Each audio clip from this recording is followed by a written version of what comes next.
Nithyanandam Paramasukhadam Kevalam Jnanamurtim Dvandvatitam Gagana Sadrisham Tattvamasyaadilaksyam Ekam Nityam Vimalamachalam Sarvadi Sakshibhutam Bhavatitam Trigunarahitam Sadgurum Tam Namami.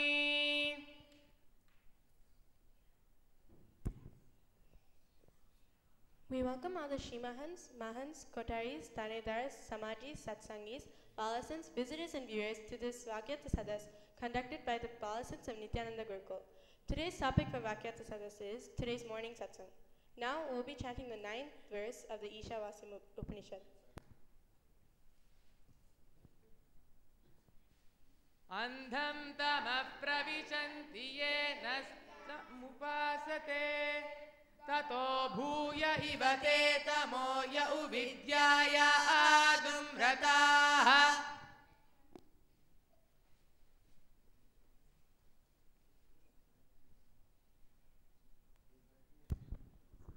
I have a question. If you avoid seeking, what will happen? What I feel is, when you stop seeking, you start becoming more and more stagnant. And when you start becoming more and more stagnant, slowly you start falling into ignorance and arrogance, which can really be dangerous, because ignorance and arrogance can ultimately even lead to you losing the master. So, what I feel is, if you don't seek, you'll become stagnant, and when you become stagnant, you'll become ignorant, arrogant, and when you're ignorant, arrogant, you lose the master.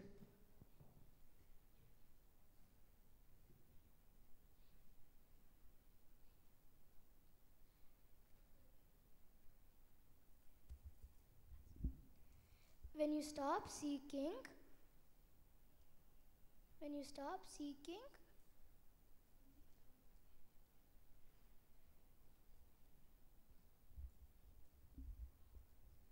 just adding, what I understand is, when we stop seeking, we become more and more ignorant, and we'll not align ourselves back to our purpose. That, see, our very purpose, like how Swamiji told, the ultimate purpose is for us to discover our consciousness. So when we do not seek, we go on encouraging our ignorance, and we continue to live in our ignorance. So we'll not even know that what we think as our purpose is not our purpose. The ultimate purpose is to discover our consciousness. We don't even realize that, and we still continue to live in our ignorance.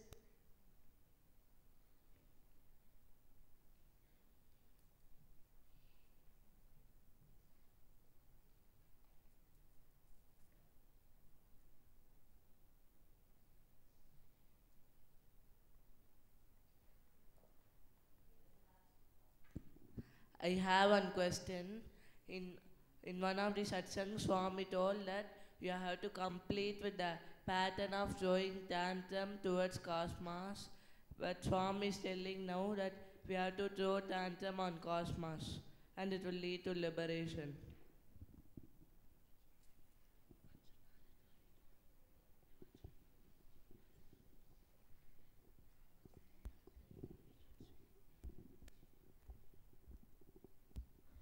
What I understand is, I think Swamiji would have told from the context of not throwing tantrum from the space of powerlessness on anybody. But what I think from what Swamiji told now is, throwing tantrum to the cosmos from the space of powerfulness is like exaggerating everything on the cosmos, and not not falling back to the space of delusion and you raising yourself.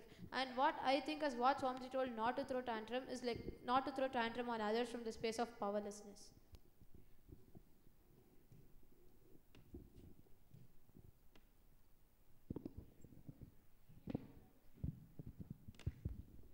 I have a question.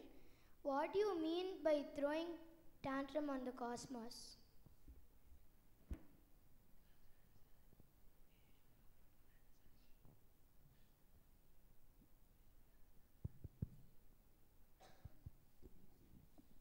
What I feel throwing tantrum on the cosmos is just leaving everything to the cosmos for the cosmos to do.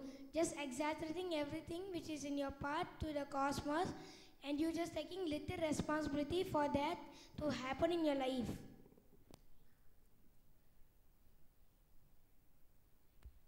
adding to his point, what I feel is when you will exaggeration, you will put all your exaggeration on cosmos. Just adding a point, what I feel is throwing tantrum on the cosmos is like, supposing let's take the example, you have a headache. Now what happens is, when you start questioning, instead of questioning, why is headache there, what did I do, all that, when you question the very basic root, from where is headache coming, why is his head having the ability to pain, when you start asking the very root questions, you start getting the attention of the cosmic mother. Like for example, a child who cries, like how Swamiji told, a child who cries the loudest gets the mother's attention first. So when you start questioning the very root, you will get the cosmic mother's attention, and not only will you get your problem solved, you'll also understand your head so well that you will have the power to whenever you want get the headache and whenever you want not get the headache.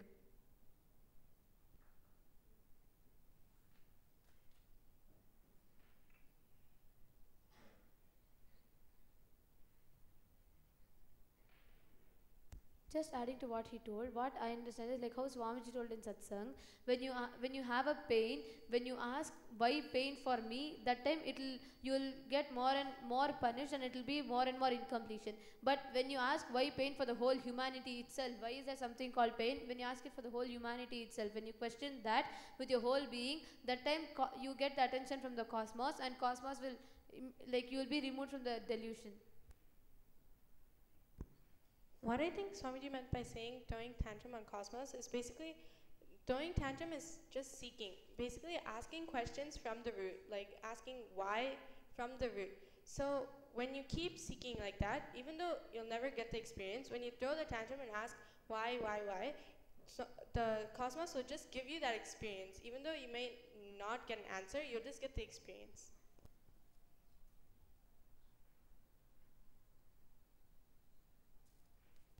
So I have a question. Today morning satsang Swami told, you not throwing tantrum on cosmos is delusion. Can someone explain how?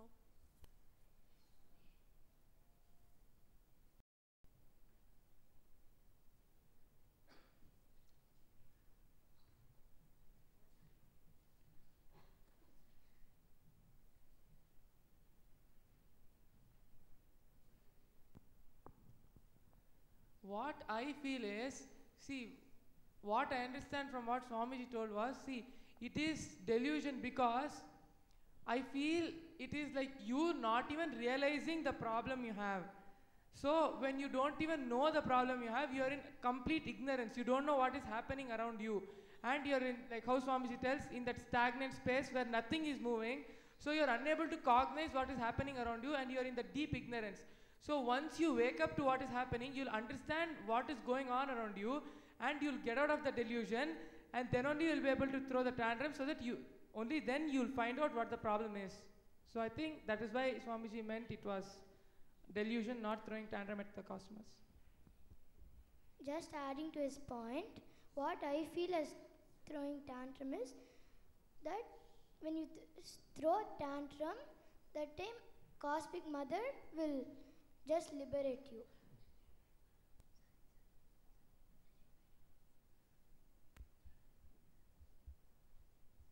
Just adding, like how Swamiji told in satsang today, like when you think that whatever you have is enough, then when a child has something enough and he has toys to play around, then the child will keep on playing with the small toys and doing all that, and so mother will continue to do her job. She'll continue to do all her work.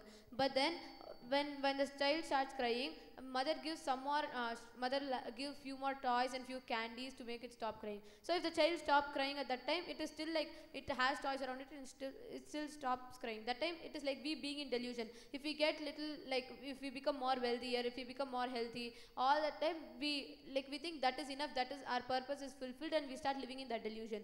But when a child tells like how much ever candies the mother gives, how much ever toys the mother gives, the child just throwing everything away and telling like I want what I want. So when we have seeking as our very when we start throwing tantrum on the cosmos, telling I want to seek, I want to seek, and whatever delusion happens, you telling that I will decide for life and I'll not decide against life, and you not being the space of delusion, you always deciding for life, that time cosmos will have to give you that space of enlightenment, and it'll easily liberate you. Just adding a point, what I feel getting out of delusion here is, like, when you start again and again throwing a tantrum at cosmos, and when cosmos starts immediately responding to you again and again, whenever you throw a tantrum, like solving a problem and giving you the siddhi, you will start getting a deep trust on the cosmic mother that yes, the cosmic mother is there for me. She will not leave me. She is always with me. And when you get the deep trust on the cosmic mother, you will start getting over the delusion that like you are left alone. You will start getting over the delusion of victimhood, and you will start becoming the favorite inheritor of the cosmos.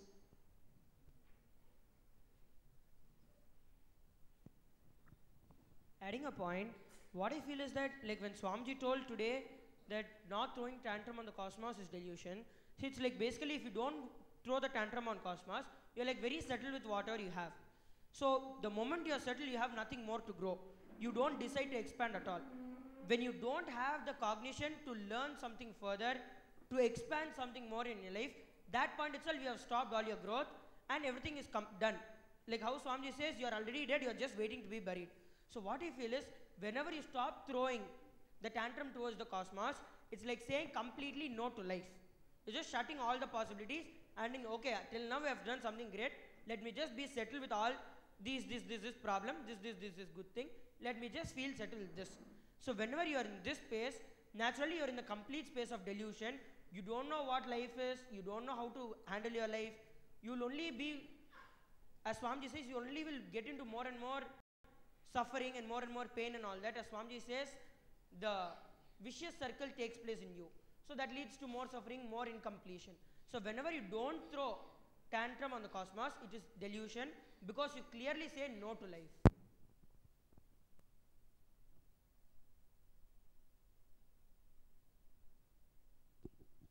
Just adding to his point, what I feel when Swamiji said that if you avoid throwing tantrum on cosmos, you are being in delusion is because if you avoid throwing tantrum, you're just like being in your own space of delusion. You already want to expand and you already want to say yes to life. So the cosmic mother will just do what she needs to do and you'll do what you need to do. You'll be like stagnant. You'll be like living dead people. Swamiji said that the living dead people are the biggest danger to the Sanatana Hindu Dharma than the plants or any aliens or any animals.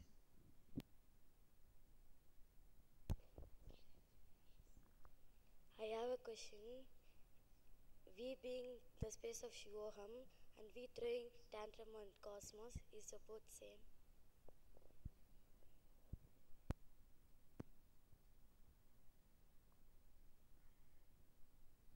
What I feel is, when you start throwing a tantrum on the cosmos, you will start getting the space of Shivoham. So what if it's one leaves the other? Like when you keep throwing a tantrum in the cosmos, you keep seeking for Shivoham and you start throwing, I want Shivoham. The cosmic mother will immediately turn her attention to you and she'll say, okay, here, take the boon of Shivoham. And once you achieve that boon, you will start looking around you when you'll realize, oh, so many people want the same thing but they don't know how to do it. So what you start doing? You go around, start enriching everybody. For them also, start throwing a tantrum at the cosmos and getting the space of Shivoham. So, like, you know what I feel? One leaves the other, and once you achieve it, you start teaching the other person how to achieve it and start teaching others.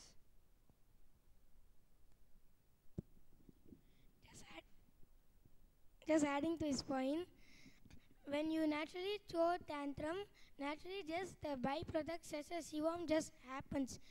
You just seek and seek and seek and seek until you just get the experience of Shivoham. So when you throw tantrum on the cosmos, you're just seeking for the ultimate experience in your life, that is Shivoham.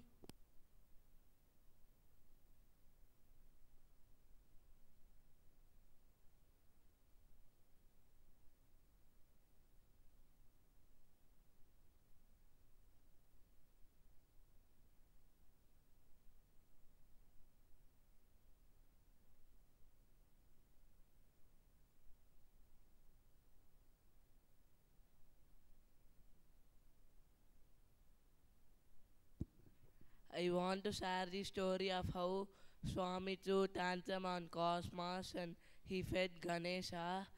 Once when Swami was young, that time it was his birthday, that time once his father bought him a Ganesha deity and gave. So he usually used to play with that Ganesha deity, laugh with that Ganesha deity, speak with that, sleep with that, and he used to feel with that oneness. One day, what happened was, Swami thought, why will this Ganesha deity not eat the food which I also eat, the normal food? So Swami wanted to try that. So one Swami took a food and tried to offer it to Ganesha. That time the Ganesha deity it what to eat. So Swami tried many times. He started questioning and throwing tantrum on Cosmos. Why Ganesha is what to eat? Why when we can eat? Why is Ganesha deity what to eat? Like that itself, without giving up, he was constantly throwing tantrum on Cosmos, and at last he himself what to eat for a few days. Like that, he fainted off and fell. That time, suddenly after he getting up, he saw the food was disappeared and only the empty plate was there. So by throwing tantrum, we can achieve anything we want.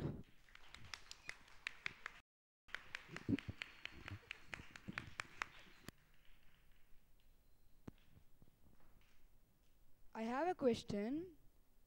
Okay, let's take the example of a normal person in the outer world. Now, they have ignorance and arrogance, and like they don't have a master to guide them. And now they continue their life in the ignorance and arrogance, and they're not able to achieve much. So, such a person, how do they suddenly come to an awakening and they find a master for themselves?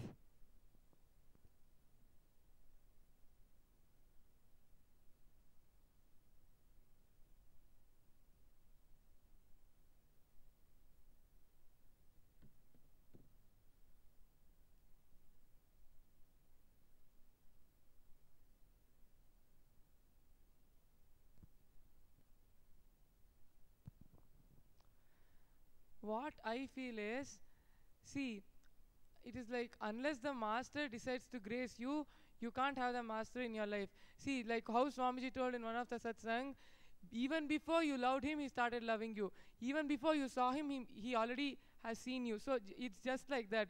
See how Swamiji told, Shiva has to decide to give you the experience of Shivoham. Same way the master decides to come into your life and like enlighten you. So it is just the master's decision than our decision to like get the master in our life. So when the master happens, we should not be ignorant and arrogant, and we should be ready to accept the master and transform in life, is what I feel. Just adding to his point, what I feel is it depends on your past life.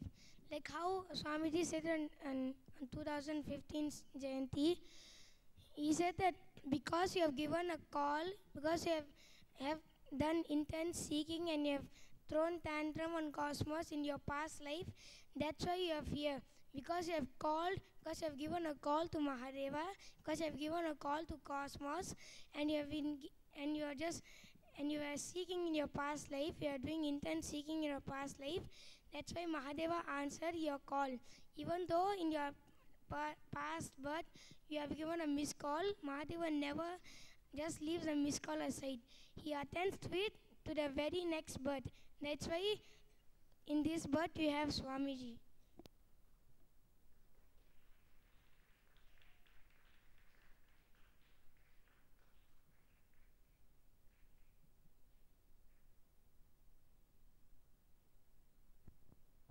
And also one more thing which I feel is that like constantly in our life, continuous opportunities and possibilities are given to us where we can let, like Swamiji told, Mahadeva is waiting to flow through you.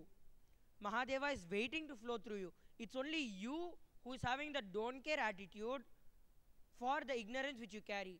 So what I feel is that whenever you complete with this don't care attitude of saying yes to the ignorance, that time you will just let Mahadeva flow through you and Mahadeva will flow through you. So that will give you a master. So basically if any person See, like in the outer world, what I feel is that so some suffering, something might have been caused into them, apart from like Swamiji's grace. Of course, everything is what Swamiji tells only and how Swamiji does only. So something which happens in their life, some one click, one good decision which they would have taken, that is what I feel will bring them to the master. So what I feel is, whenever anybody, always the master is available.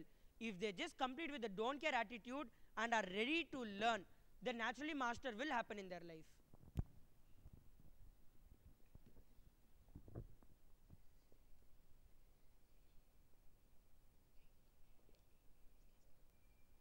I have a question.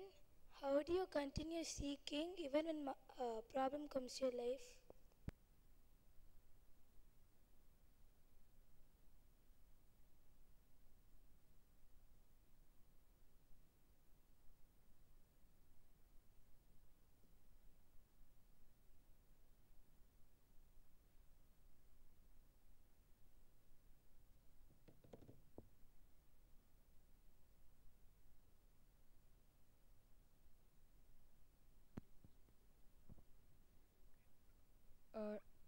As an answer to the question we just faced, I would like to give a beautiful story of Prahalada.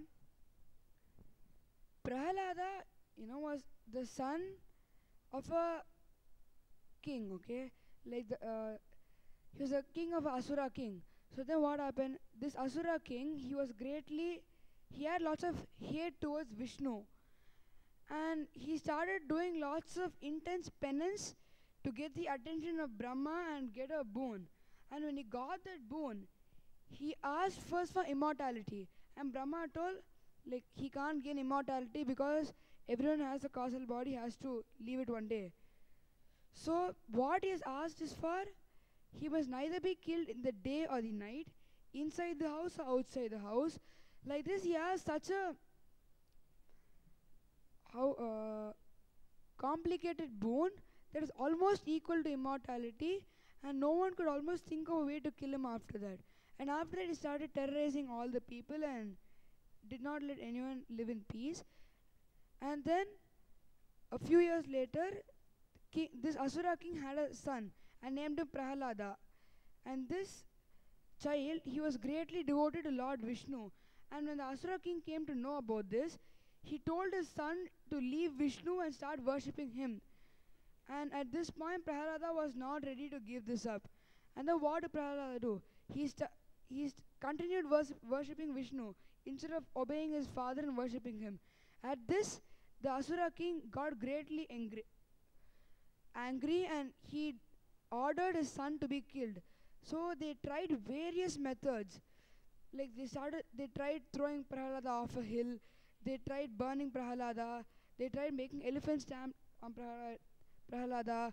They tried throwing snakes around him.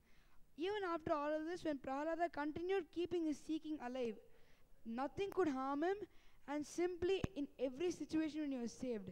And finally, when Hiranyakashipu questioned, is Vishnu even there in this pillar? Prahalada, without a doubt, with the experience of his seeking, just tells, yes, Vishnu is there. And when he tells with such a deep trust, Vishnu appears in the pillar, and when the Asura king breaks the pillar, he sees Vishnu in alignment with all of his boons. So after that, a battle enrages, and finally the Asura king is killed, and Prahalada is given liberation. So what I feel is, when you live like this and have such a deep trust and a deep seeking for the master, at one point you will get an experience, and the strength of the experience can save you from anything.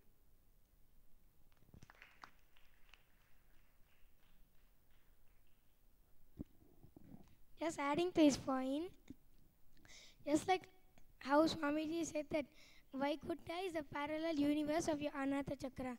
So just in Prahalada's story, because Prahalada had the devotion of Vishnu in his Anatha Chakra, that is the devotion in the heart, and he had the buddhi, the knowledge to not give up the seeking and to continue seeking and continue throwing the tantrum on the cosmos, on Vishnu, which is the head, the Sahasrara. So that's why when he enriched his friends, it came out as Saraswati, the enlightenment.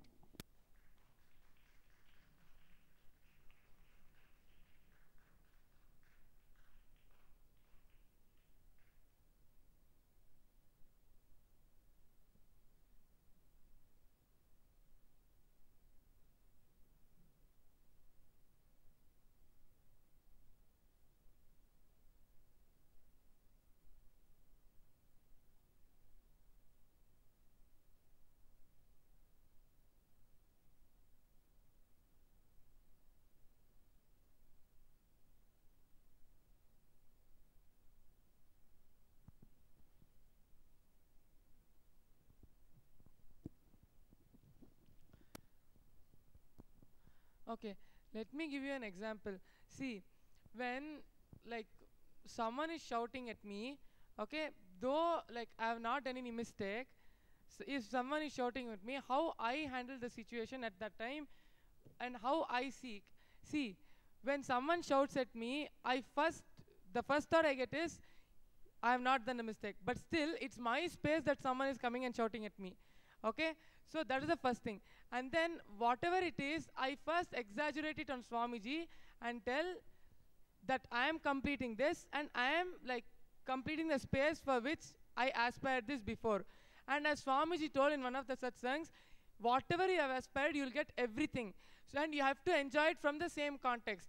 So I'll enjoy it from the same context I aspired it for, and I'll celebrate the happening at that moment.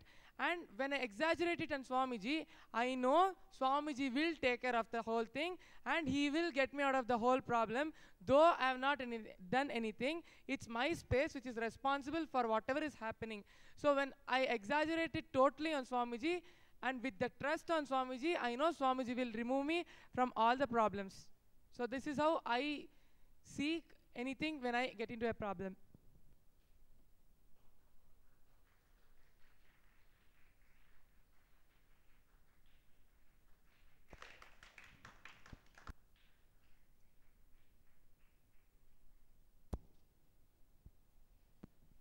Just adding a point, in the just same situation we just saw now, what I feel is seeking here is when you start, like when they come and scream at you without you doing anything, and you start getting the thought, oh, why are they coming and screaming at me? I did not even do anything, it was his fault. When you start getting into that cognition, you thinking that yes, this person screaming at me, even though I did not do any mistake, because of my space. Why is my space like this? How can I correct my space? Why is such space happening in me?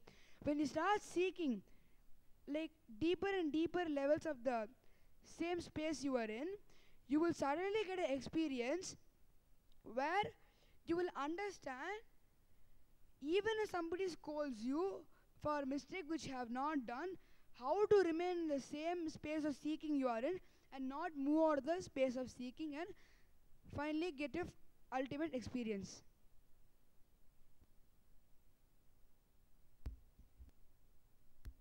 Just adding to what he told, what I understand is like in whatever situation it is, like how Swamiji told, don't accept everything or resist anything. But you just exaggerating the whole thing on Cosmos, just throwing tantrum on Cosmos, telling that whatever happens, I'll only decide for life. Whatever situation it is, whether it is like everybody praising me or whether it is everybody scolding me, whatever happens, I'll exaggerate everything on Cosmos and I'll always decide for life. You being clear with the decision that you will not encourage the ignorance in you, and you always throwing tantrum on Cosmos, telling that whatever happens, I'll only decide for life. When you do this, it is like obvious, like Cosmos will tell Tathastu, and your whole, from just that decision, your seeking will become more and more intense, and that time Cosmos will not have any other choice except for giving you the ultimate experience of discovering your consciousness.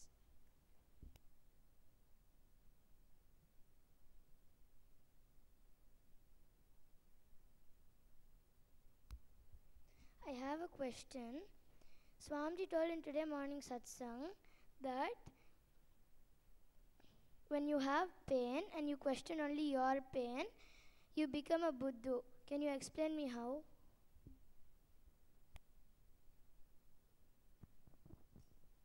What I feel is, supposing I just now got a hurt on my leg, and I start thinking, oh my god, why am I having this pain? Oh my god, why am I having this pain? What made me have this pain? You will start getting into space all about yourself. Me, why am I having this pain? Why am I having this pain? More than the why, the I will become more stronger. At that point, you will start losing your seeking and you'll start getting into a deep, like an arrogance of why me. And you'll start forgetting about your seeking. But when you start thinking why everybody's having a pain, you will start understanding each person's problem and start enriching them. And when you start enriching them, you naturally get more clarity and you become Buddha.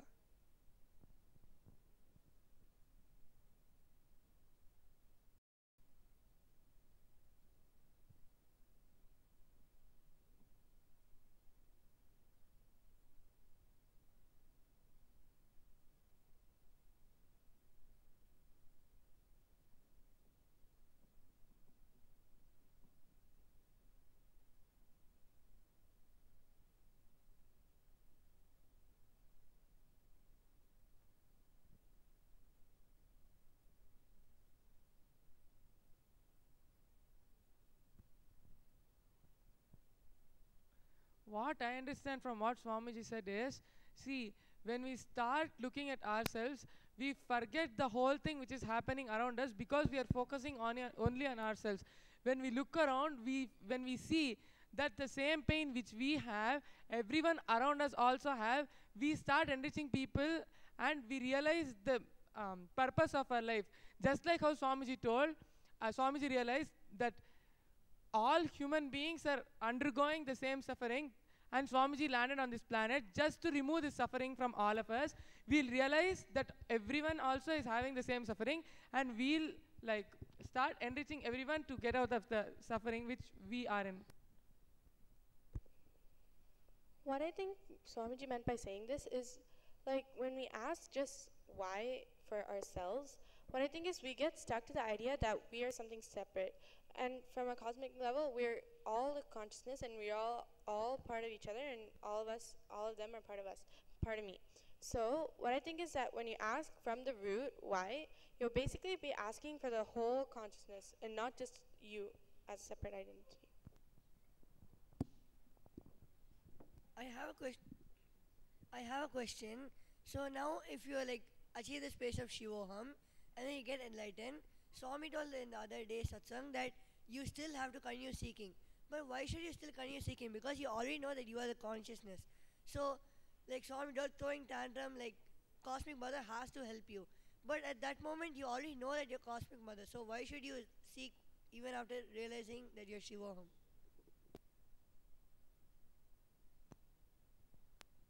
What I feel is, even after you gain the space of Shivoham and you're enlightened, you will start having a deep seeking for removing the other people's suffering and giving them also the space of Shivoham.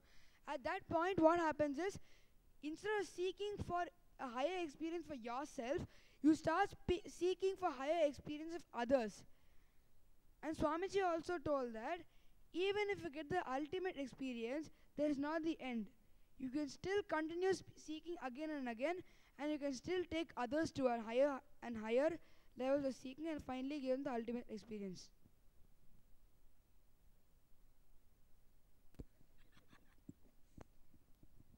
Just adding to his point, like how last year Shivoham in Cambodia, before it started, Swamiji will avoid coming to satsang for a few days. Then finally when he came, he told that before and all, you used to prefer for IA, but now I am preparing for IA. So what I understood from this, when Swamiji told this satsang point, and that when he told that, what I feel is he was seeking not for himself, but for the ways which we can also get enlightened, the different ways. Like how there are many ways to climb one mango tree, like that there are many ways which we can get enlightened, like meditation or completion or just living the science of Advaita. So in that period, I felt that Swamiji was not seeking for himself, but he was seeking for ours, for we. That's why he said that before you used to prepare, but now even I am preparing for this Shivoham experience in Cambodia. Adding to the point, what I feel is like, as Swamiji told, their seeking is completely different from what we understand as seeking. So in their space, what I feel is, like once we asked the question to Swamiji that why should Swamiji follow the Kamika Agama when he's already beyond all this? So that time Swamiji told, yes, I am beyond all this, but if I do it now, then that will set a very big example and millions of people will follow me, and they will also follow the path of the Kamika Agama and follow the path of consciousness. So what I feel is that the way Swamiji seeks is like completely for others. He's just completely there for others to experience that they are also Mahadeva. Like how once Swamiji told that I am not here to prove I am God, I am here to prove that you are God. So the same way what I feel is that as consciousness, the very quality of consciousness is like expanding in the space of expansion itself. So the same way I feel once you realize that you are Shiva, once you have this experience of Shivoham, you will just create situations the way you want, you will create your response the way you want, and you will make the results also that happen the way you want, to just give the understanding to other people to make them realize that they are also Mahadeva. So this is how I feel the seeking will continue on even after you have this experience of Shivoham.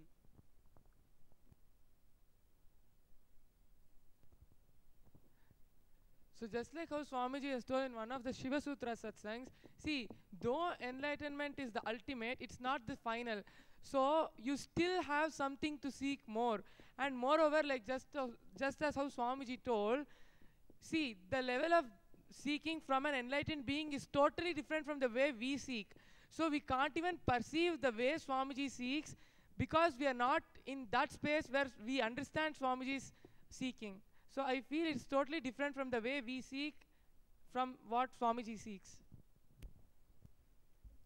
Just adding to what he told, what I understand is like it is because still Swamiji holds us, like it is because of Swamiji's compassion and his love, his selfless love, that even after like he realizing the space of consciousness in him, it is because of his compassion and love that he stayed back and he still decided to give us all the experience, and he still decided to seek for all of us to get that experience. He still waits and he comes down to our level to raise us to his level. So it is because of his selfless love that he continues to seek, come down to our level and raise us to his level.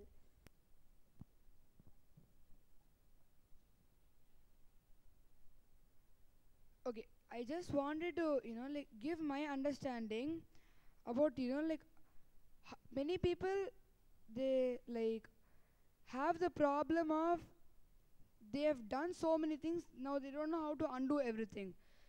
So, but they're now currently in the space of seeking. So what I feel is, when you start seeking again and again, you can, like just from now, decide to forget all of the past and start constantly enriching and seeking again and again, getting an experience and sharing the experience with everybody. Seeking, getting an experience, sharing it to everybody. By doing this again and again and again, you start getting over your past and you stop being stagnant in a place and you start moving like river Ganga, enriching everybody.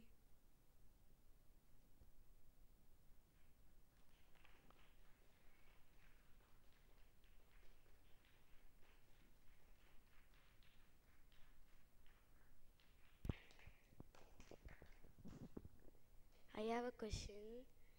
Like how we keep seeking, in middle we be incomplete or powerless for something. After coming out of that, we'll be still in the space of seeking.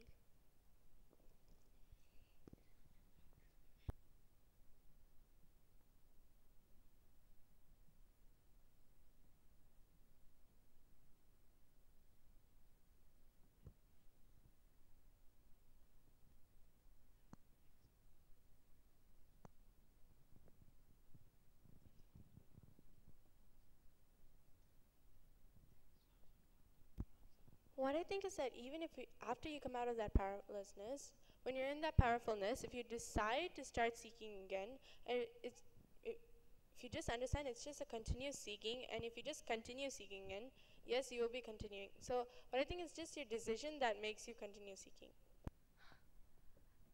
I want to add, what I feel is, even after we dropping the powerlessness and being powerful, we'll continue to seek, because that powerfulness itself will be an inspiration for us to continue to seek and lead to enlightenment.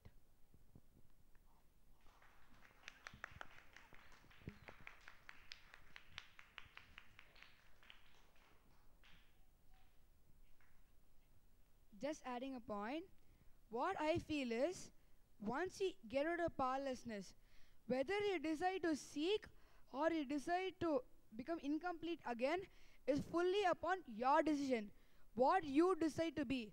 So when you start again and again seeking, you come across a decision of, okay, I have come to a powerlessness, I have completed with it, I have learned a lesson from it, and now I'm deciding for seeking. At that point, you will start expanding and growing and start getting experiences. But the same way, when you start thinking, oh my god, I got powerless now, what will happen if I go and become powerless again?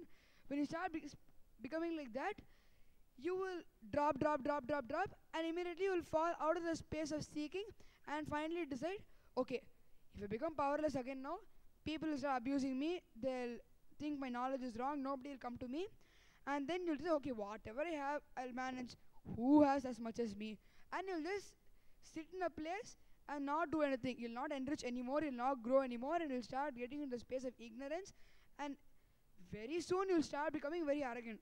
I have got everything, that's it, no one's better than me. But when we decide for expanding and seeking more and more, we get into the space of immediate powerfulness and immediate expansion.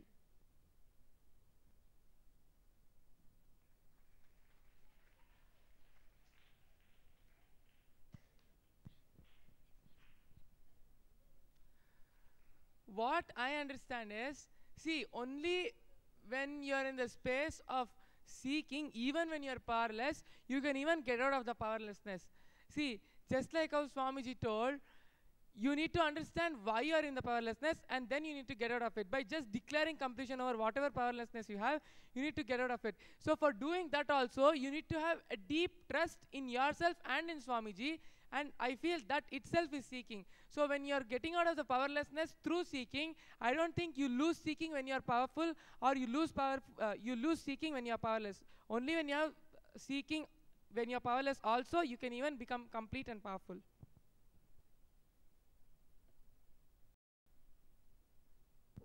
Adding to the point, like how, see, like every incompletion we have, whenever, like as Swamiji told, whenever we reinvent ourselves, that is the time we are saying no to the ignorance. So it's like basically like a coconut. The coconut is so hard from outside, it is so difficult to break and all that. But once you get through it, so coconut is like an incompletion. But once you break it, then you have the sweet water which is inside, which is the space of completion. So whenever you decide to reinvent yourself, you cannot just tell that, oh, so much, see how much of layers of protection it has, how will I be able to penetrate through all this, how can I do all this. If you keep drooling about all your incompletions you have, then naturally you're going to miss the space of completion which you will get after completing. But instead, if you decide, now let me decide, from now I will be in completion. Let me reinvent myself in this very incompletion. I am feeling powerless due to this reason. Let me see what is the root of this incompletion, what is the root of this powerlessness, and let me complete with it. So when you complete with a certain, if you just find out one incompletion and you complete with it, the completion, the energy of completion which you get, the enthusiasm and the inspiration you get after completion will make you feel so energetic that you will continuously decide again and again for completing with all your incompletions, and you will just know it is just simple matter of second, just your decision can penetrate to anything and you can be in the space of completion. So what I feel is, only the first decision has to be taken. Once you know you can do it, then everything will just become simple.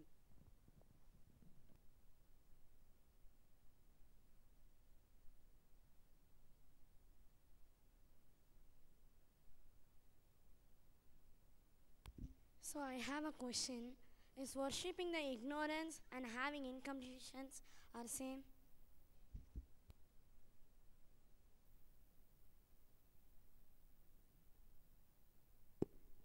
What I feel is yes, because when you like, only when you don't care about your ignorance, you'll even have incompletions.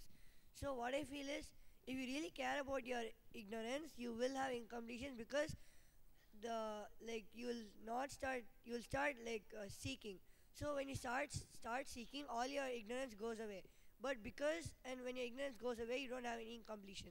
But because you don't want to seek and you don't care about seeking, what I feel is, only because of that, you still have ignorance and you still have incompletion.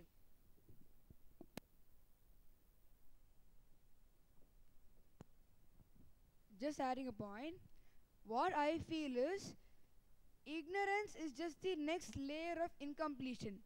Supposing we have an incompletion and we again show a don't care attitude towards the incompletion. So what if it's there? I don't care about it.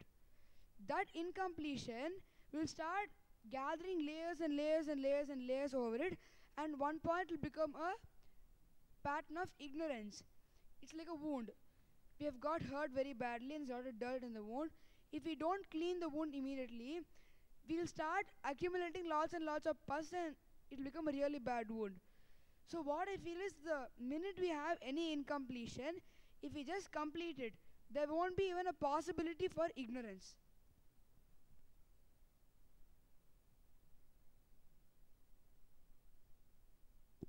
I want to add a point. What I feel is because of incompletion only we worship ignorance, and due to worshipping of ignorance, we encourage incompletions and stop completion. Because of this, it becomes a virtuous cycle and it stops us from enlightenment.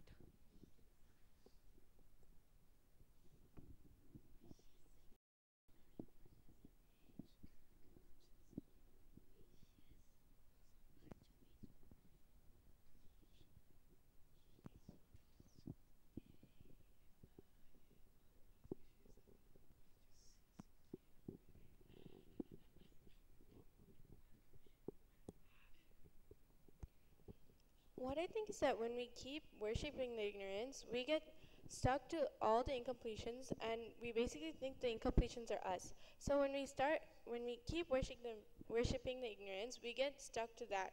But when we decide to start seeking and start throwing a tantrum, that time we'll just know that we'll just start completing with all those incompletions, know that, and we'll get the understanding that those incompletions aren't us, basically, and those incompletions actually don't even exist. Just adding to a point, what I feel is when you get incomplete, you start worshipping avidya, and you start worshipping the ignorance within you.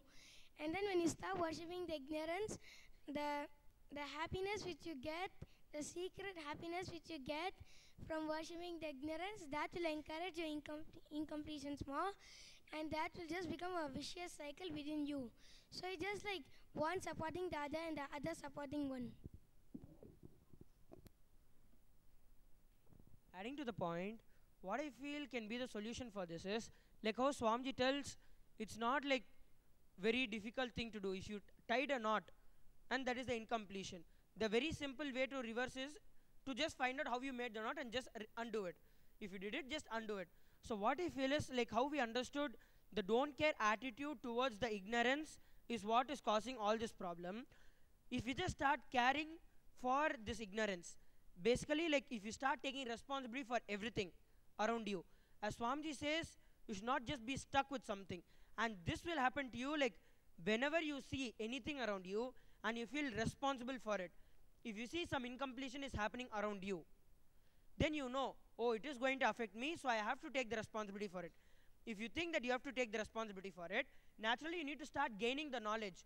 Oh, if this has to be completed, then you have to go search for other sources. Oh, then you start referring to different Swamiji satsangs. Then you get different clicks. So you start accumulating more and more knowledge and live it in your everyday life. So what I feel is, whenever you take responsibility for every small situation happening around you, whatever you see, if you feel you are responsible for it, and start working towards making things happen and finding solutions for everything, then you'll stop worshipping this ignorance, and you'll make sure that you're completing with all this ignorance, and you're experiencing the space of consciousness in you. Just adding to his point, what I feel is the solution for this is just untie the knot which you have done. So I have a story related to this. Once Buddha has had 10,000 disciples. So he loved them very much, and the disciples also loved him very much. So the next day Buddha came with a tightly tied knot. So he asked all his disciples to try and remove the knot. So most of the disciples came and just started pushing and pulling both ends on the rope. Then they all failed.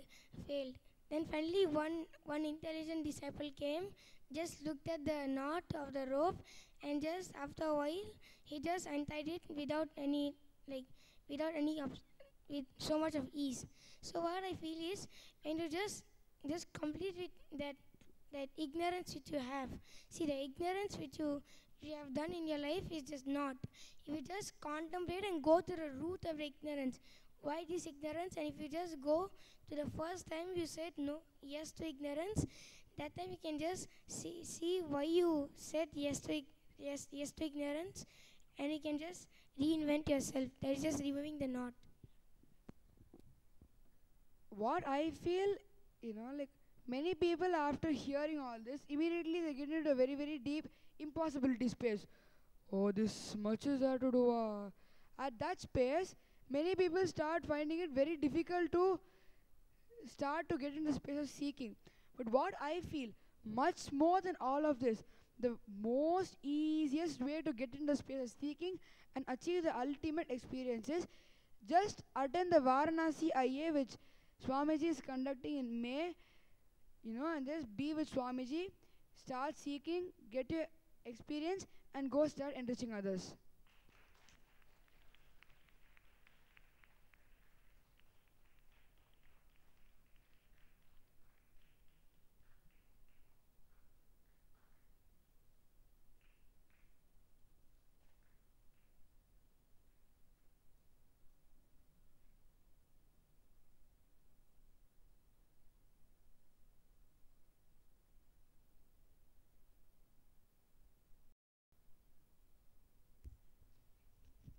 So what I understood from today's Vaakyaartha is whatever happens when you throw a tantrum on cosmos and when you exaggerate the whole thing, it is easy for you to get enlightened and the cosmos will just liberate you. And the best way to do this is by you attending Varanasi IA, where Swami himself will do everything for you. With this, we come to the conclusion of today's Vaakyaartha Sadhas. We'll expand on whatever Swami speaks in the Upanishad Satsangs in the further Vaakyaartha Sadhas. Now, we'll conclude with the Purna Mantra. Om Purnamadah Purnamidam Purnat Purnamudachyate Purnasya Purnamadaya Purnameva Vashishyate. Om Shanti Shanti Shanti. Hari Om Tat Sat. Sarvam Sadguru Padukarpanamasto. Om Nithyanandam